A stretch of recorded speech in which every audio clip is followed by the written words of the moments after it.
Good evening. Tonight I'm excited to narrate my first paranormal experience. This experience is about an otherworldly journey. Now sit back and relax.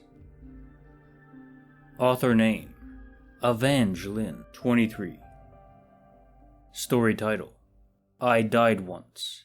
Here's my experience. I suffered a massive stroke, so I apologize for any spelling, grammar, and format errors I may make. In 2012, I had suffered a stroke that killed me. As I slipped away, I had felt an overwhelming peace come over me, like I'd never felt before. Things went black. Then I was ascending above, and I saw the city below. Next to me I heard a voice from this orb of varied colored lights that also had a mist coming off of it.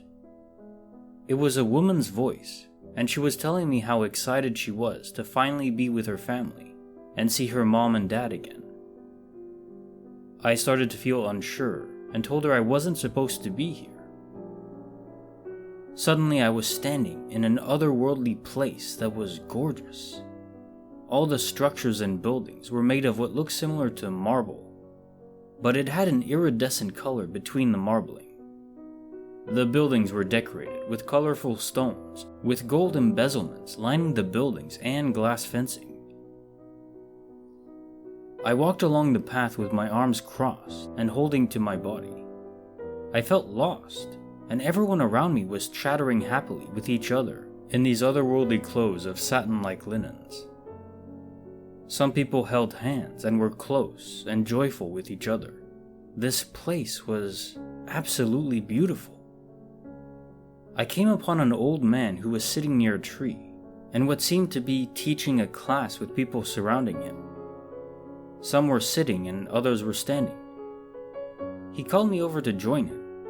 He was teaching the lessons of what life is supposed to be on Earth, what it was originally supposed to be, and how humans were supposed to be caring for the world and the inhabitants on it. But materialism had gotten in the way, among other things. I felt an overwhelming knowledge come over me as he continued to teach this class about the world, the universe, life and death.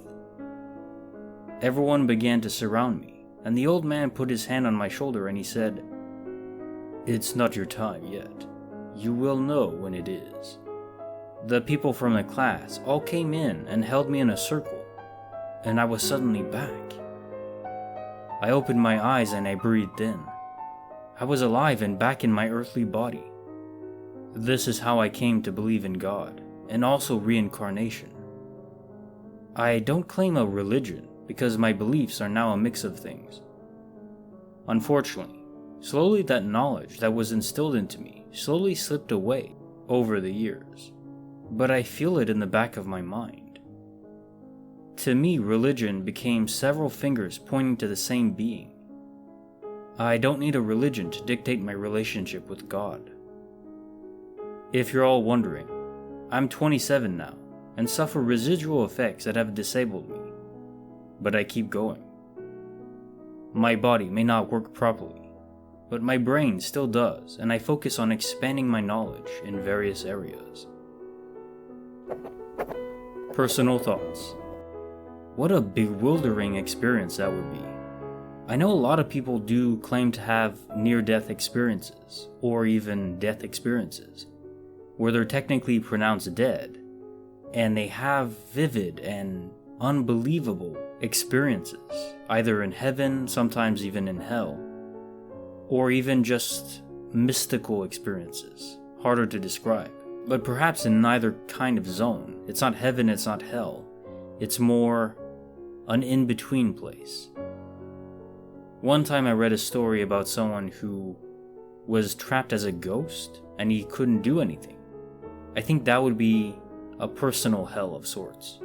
You're not suffering in a lake of fire, but you can't interact with anyone or anything. You can see what they're doing, as if life is going on without you. And then you see slowly over time they forget you. Or rather, they just don't have time to think about you anymore. They have their own lives still.